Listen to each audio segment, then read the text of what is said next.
एक पति अपना यही ठंडा के महीना में बेचारी के घरे तरपत छोड़ के उचल जाता कमाए खातिर बहरा। हाँ, जब ठंडा चापता वहाँ घरे तो मोबाइल में नंबर चापत रही कहा तरीके से कि तू चली गईला भूला गईला हमारा के असरा धरा गईला तोहरा याद में तो जिंदगी छछने नु हो जियत जिंदगी में धुआं उठा गईला।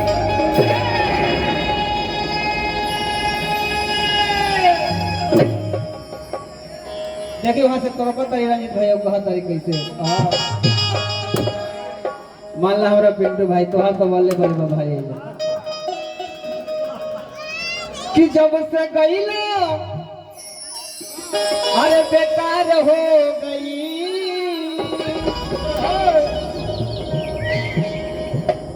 अरे जब से गईला बेकार हो गई खाइल पियल तो सवार हो गई अरे कसहु दिनवा तह कट जाता अरे सैया बाकी रतिये पहाड़ हो गई। वो बेचारी तरह से का पता रही कहता रही अपना पेटी से कैसे कि सूरत गईला बेकार हो गई जब से गईला बेकार हो गई खाइल पियल तू सवार हो गई कसहु दिनवा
राजा जी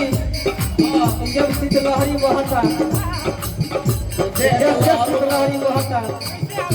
तब हमारा मान एकदम अजुआ के रह जाता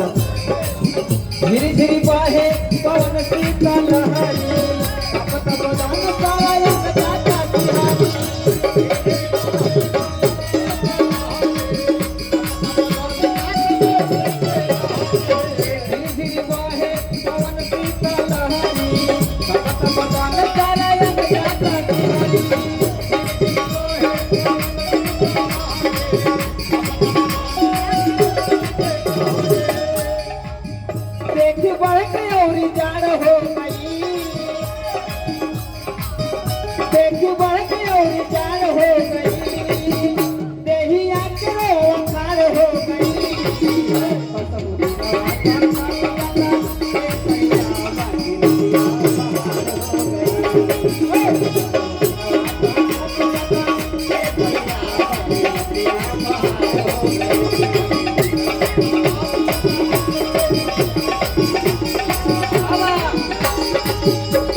ठंडा के महीना में तरबूज मन में लागत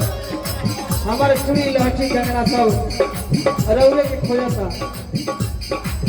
सब चूड़ी कंगना हमारे रोवतिया तनी कोनो मन लागे घरवा या गनवा खाना की रोवे हाथ के कंगना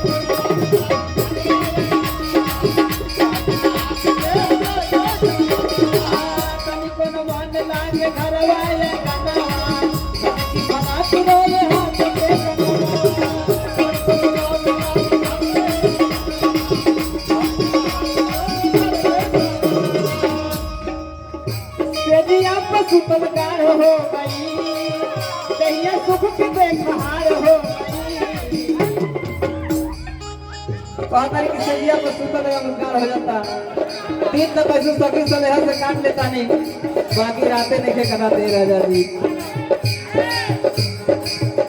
सजिया पे सुपकार हो गई देखी सच्चा थार हो गई बस हो